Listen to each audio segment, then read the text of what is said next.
Hi guys, welcome to Aadi's tips.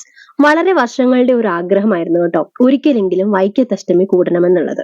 വേറൊന്നും കൊണ്ടല്ല, cousins ഒക്കെ എപ്പോഴും പറയാറുണ്ട് അഷ്ടമി വിശേഷങ്ങൾ. ഇത്തവണ ഞങ്ങളും അഷ്ടമി കൂടാൻ തന്നെ തീരുമാനിച്ചു കേട്ടോ. കോട്ടയം ജില്ലയിലെ ചരിത്ര പ്രസിദ്ധമായ വൈക്കം ക്ഷേത്രത്തിൽ വൃശ്ചിക മാസത്തിലെ കൃഷ്ണപക്ഷത്തിൽ ആരംഭിക്കുന്ന പ്രധാന ഉത്സവമാണ് വൈക്കത്തഷ്ടമി. ഉത്സവത്തിന്റെ സമാപന നാള് അഷ്ടമി ദിനത്തിലായതിനാലാണ് ആ പേര് വന്നത് കേട്ടോ. 12 ദിവസം നീണ്ടു നിൽക്കുന്ന ഉത്സവമാണിത്. ഉത്സവ സമാപനത്തോടനുബന്ധിച്ച് ഉദയനാപുരത്തപ്പന്റെയും വൈക്കത്തപ്പന്റെയും വിട പറച്ചില്, രണ്ടാനകള് മനസ്സില്ലാ മനസ്സോടെ യാത്ര ചോദിക്കുന്ന ഹൃദയസ്പർശിയായ രംഗം വളരെ പ്രശസ്തമാണ് കേട്ടോ ആ നാട്ടില്. നമ്മൾ അഷ്ടമി നാളില് ഒരു 6 മണി 6:30 വൈകുന്നേരം സമയത്താണ് പോയത്. കാരണം അത്രയ്ക്ക് വെയിലില് നമ്മൾ നിന്ന് പുഴുങ്ങണ്ടല്ലോ എന്ന് വിചാരിച്ചിട്ടാണ് ആ ഒരു ടൈമിൽ പോയത്. നമ്മുടെ ഭാഗ്യം പോലെ നമ്മൾ ചെന്ന സമയത്ത് അഷ്ടമി ദർശനം ലഭിക്കുകയുണ്ടായി. ഒട്ടും വിചാരിച്ചതല്ല നമ്മൾ ഇത്രയും ദൂരത്തുനിന്ന് വന്നിട്ട് തൊഴാതെ പോകേണ്ടി വരും എന്ന് വിചാരിച്ചു. ചെറിയ സങ്കടമൊക്കെ ഉണ്ടായിരുന്നു. എന്തായാലും നമുക്ക് ഭാഗ്യം പോലെ നമുക്ക് അഷ്ടമി പോയി തൊഴാനും ഒക്കെ സാധിച്ചു. നിറയെ ആളാണ് കേട്ടോ. നിറയെ ആളെന്ന് വെച്ചാൽ നമ്മൾ വിചാരിക്കുന്നതിനേക്കാളും ആളുകളാണ്. എനിക്ക് മനസ്സിലായത്, ഞാൻ എന്തായാലും തൃശ്ശൂർ പൂരത്തിനൊന്നും പോയി ഇനിയിപ്പോ നിൽക്കാൻ സാധ്യതയില്ല. കാരണം ഒരു ആഗ്രഹമായിരുന്നു തൃശ്ശൂർ പൂരമൊക്കെ കൂടണം എന്നുള്ളത്. പക്ഷെ അഷ്ടമി കൂടിയപ്പോ തന്നെ നമുക്ക് ആ ക്രൗഡ് ഭയങ്കര റഷായിട്ട് ആളുകൾ ഇങ്ങനെ വന്ന് നമ്മുടെ തൊട്ട് ആൾക്കാർ ഇങ്ങനെ നിൽക്കുകയും, റോഡൊക്കെ ആണെന്നുണ്ടെങ്കിൽ നമ്മൾ വണ്ടി പോകുന്ന പോലെ ഒരു സൈഡിലേക്കുള്ള ആൾക്കാർ തിക്കി തിരക്കി ഒരു വശത്തേക്ക് പോകുമ്പോൾ വേറെ സൈഡിൽ മറ്റേ നമ്മുടെ വണ്ടി പോകുന്ന പോലെ തന്നെ അപ്പുറത്തെ സൈഡിൽ നിന്നുള്ള ആളുകൾ അതേ സെയിം തിക്കി തിരക്കി ഇങ്ങോട്ട് വരിക, ആൾക്കാർ മിസ്സാവുക നമ്മുടെ കൂട്ടത്തിൽ നിന്ന്. അങ്ങനെ കുറെ സംഭവങ്ങൾ നമ്മൾ എക്സ്പീരിയൻസ് ചെയ്തു. ഇത്രയും ക്രൗഡ് നമ്മൾ ഒരു 1:30-2 മണി വരെയൊക്കെ നമ്മൾ ആ ഒരു ഉത്സവപ്പറമ്പിൽ തന്നെ നിൽക്കുക എന്നൊക്കെ ഉള്ളത് തന്നെ വലിയൊരു സംഭവമായിരുന്നു കേട്ടോ നമ്മുടെ ലൈഫിൽ.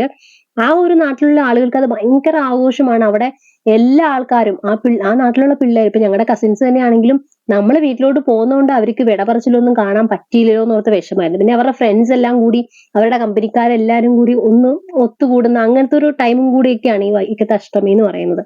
എന്തായാലും മൊത്തത്തിൽ ഒരു പുതിയൊരു എക്സ്പീരിയൻസ് ആയിരുന്നു. സംഭവം അടിപൊളിയായിരുന്നു കേട്ടോ. നമുക്ക് ആൾക്കാരെ നമ്മൾ ചെന്ന സമയത്ത് വളരെ കുറവ്. അപ്പൊ നമ്മൾ വിചാരിച്ചു ഇത്രയൊക്കെ ആൾക്കാരെ വരുവുള്ളായിരിക്കും നമ്മൾ വിചാരിച്ചു. ഈ ഒരു ടൈം നിങ്ങൾക്ക് കാണുമ്പോൾ മനസ്സിലാവും ആൾക്കാർ കുറവാണ്. പക്ഷെ മനസ്സിലായത് എന്താന്ന് വെച്ചാൽ ആ സമയത്ത് ഒരു 6:30, ഒരു 7 മണിയോട് അടുക്കുന്ന സമയം എന്ന് വെച്ചാൽ ആളുകൾ വന്ന് തുടങ്ങുന്നതേ ഉള്ളൂ. പിന്നെ പിന്നെ അങ്ങ് ആള് വന്ന് തുടങ്ങി. നമുക്ക് ഇങ്ങ് നിൽക്കാൻ പോലും പറ്റത്തില്ലാത്ത പോലെ ആളായിരുന്നു കേട്ടോ. ഈ വീഡിയോയുടെ എൻഡിങ്ങിൽ നിങ്ങൾ നോക്കുന്ന സമയത്ത് നിങ്ങൾക്ക് മനസ്സിലാവും, കുറച്ച് ഫോട്ടോസ് നമ്മുടെ അമ്പലവുമായിട്ട് റിലേറ്റ് ചെയ്തിട്ടുള്ള ശബരിമലയും അതുപോലെ ഗുരുവായൂര്, ഏറ്റുമാനൂര്, വൈക്കത്ത് അമ്പലം, അതുപോലെ കുറച്ച് ചരിത്രപരമായിട്ടുള്ള കാര്യങ്ങൾ, അങ്ങനെയൊക്കെ കുറച്ച് ഫോട്ടോസ് ഒക്കെ അവിടെ അങ്ങനെ വെച്ചിട്ടുണ്ടായിരുന്നു. സോ നമ്മൾ അതൊക്കെ കയറി കണ്ടിട്ടുണ്ടായിരുന്നു കേട്ടോ. പിന്നെ ഇവിടെ സംഗീത കച്ചേരി, നമ്മൾ ചെല്ലുന്ന സമയത്ത് സംഗീത കച്ചേരി നടക്കുന്നുണ്ടായിരുന്നു. ആള് വളരെ കുറവായിരുന്നു നമ്മൾ ചെന്ന സമയത്ത്. പിന്നെ നമുക്ക് ഭയങ്കര ഇൻട്രസ്റ്റിംഗ് ആയിട്ട് തോന്നിയ സംഭവം എന്ന് വെച്ചിട്ടുണ്ടെങ്കിൽ അവിടെ ആനകൾ കേട്ടോ, 12 ആനകൾ വരും. ഓരോ ദിവസവും ഓരോ ആനകൾ വെച്ചിട്ട് 12 ദിവസം 12 ആനകളാണ് അവിടെ വരുന്നത്. അപ്പൊ 12 ആനകളിൽ ഭയങ്കര ഇൻട്രസ്റ്റിംഗ് ആയിട്ട് തോന്നുന്നു. എല്ലാരും ഇങ്ങനെ വെൽക്കം ചെയ്ത് നിൽക്കുന്ന ഒരു ആനക്കുട്ടനെ നമ്മൾ കണ്ടു. അർജുനൻ എന്നാണ് അതിന്റെ പേര്. അതിന്റെ കുറച്ച് ക്ലിപ്സ് കിട്ടിയിട്ടുണ്ട് കേട്ടോ. അപ്പൊ നമുക്ക് വേണ്ടിയിട്ട് ഇങ്ങനെ പോസ് ചെയ്യുവാന്ന് തോന്നുന്നു. ഭയങ്കര സന്തോഷമാവും കേട്ടോ. അപ്പൊ പൊതുവെ നമുക്ക് ഈ ആനയോട് ഭയങ്കര ഒരു സ്നേഹമാണല്ലോ. എനിക്ക് കുറച്ച് പേടിയാണ്, പക്ഷെ എന്നാലും നമുക്ക് കാണുമ്പോൾ ഒരു ഭയങ്കര രസം തോന്നുന്ന സംഭവമാണ്.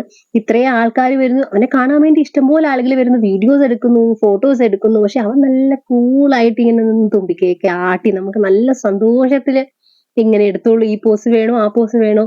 എന്തായാലും നല്ല രസമായിരുന്നു കേട്ടോ. അവനെ എനിക്ക് ഭയങ്കരമായിട്ട് ഇഷ്ടപ്പെട്ടു. കണ്ടോ, തുമ്പിക്കൈ ഇങ്ങനെ വെക്കണോ അല്ലെങ്കിൽ ഞാൻ കുറച്ചും കൂടെ സ്റ്റൈലായിട്ട് ഞാൻ ഇങ്ങനെ നിൽക്കണോ, എങ്ങനെ നിൽക്കണം എന്നുള്ള കൺഫ്യൂഷനിലായിരുന്നു അവൻ കേട്ടോ. നല്ല ഭംഗിയായിരുന്നു. അവൻ നമുക്ക് വേണ്ടിയിട്ട് പോസ് ചെയ്യുന്നതായിട്ട്, ഓരോരുത്തരും വീഡിയോ എടുക്കുമ്പോൾ നമുക്ക് വേണ്ടി അവൻ പോസ് ചെയ്യുന്നതായിട്ട് ഫീൽ ചെയ്യും കേട്ടോ. അതായിരുന്നു ഇവന്റെ ഏറ്റവും വലിയ സ്പെഷ്യാലിറ്റി.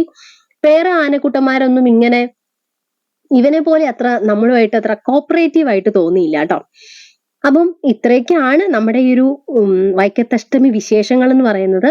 എന്തായാലും അഷ്ടമി നാള് മറക്കാൻ പറ്റാത്ത കുറെ ഓർമ്മകൾ നമുക്ക് തന്നു. ആനയായിട്ടും തിരക്കാണെങ്കിലും തിരക്ക് ഭയങ്കരമായിരുന്നു കേട്ടോ. ഇതാ ഞാൻ ലാസ്റ്റ് കാണിക്കാന്ന് പറഞ്ഞ കേട്ടെ കുറെ കാര്യങ്ങൾ ഇത് അവിടെ വെച്ചിട്ടുണ്ടായിരുന്നു, ഒരു ഹാള് പോലെ. അപ്പൊ അതും കുറച്ച് നമുക്ക് ഇൻട്രസ്റ്റിംഗ് ആയിട്ട് തോന്നി. എന്റെ അറിവിൽ എന്തായാലും ഞാൻ ഇത്രയും തിരക്ക് എക്സ്പീരിയൻസ് ചെയ്തിട്ടില്ല. രാത്രി ഒരു 1:30-2 മണി വരെയൊക്കെ നിന്ന് ആ ഒരു തിരക്ക് നമ്മൾ എക്സ്പീരിയൻസ് ചെയ്തു. അവസാനമായപ്പോ വെള്ളം പോലും കിട്ടാണ്ടായിട്ടോ. കാരണം അവിടുത്തെ കടകളിലൊക്കെ സാധനങ്ങളെല്ലാം തീർന്നു, അങ്ങനെയായി. അപ്പൊ എന്തായാലും ഇത്രയേ ഉള്ളൂ നമ്മുടെ വൈക്കത്തെ അഷ്ടമി വിശേഷങ്ങള്. എന്താ പറയാ, ഒരു തവണയെങ്കിലും നമ്മൾ വന്നിട്ടൊന്ന് വൈക്കത്തെ അഷ്ടമി കൂടണം എന്നുള്ളത് വലിയൊരു ആഗ്രഹമായിരുന്നു. അത് സാധിച്ചു. അപ്പൊ എന്തായാലും വീഡിയോ ഇഷ്ടപ്പെട്ടിട്ടുണ്ടെങ്കിൽ നിങ്ങൾ ചാനൽ സബ്സ്ക്രൈബ് ചെയ്യാൻ മറക്കരുത് ഇതുപോലുള്ള വീഡിയോസിനായിട്ട്. അപ്പൊ നമുക്ക് വേറൊരു വീഡിയോ ആയിട്ട് കാണാം. Till then bye.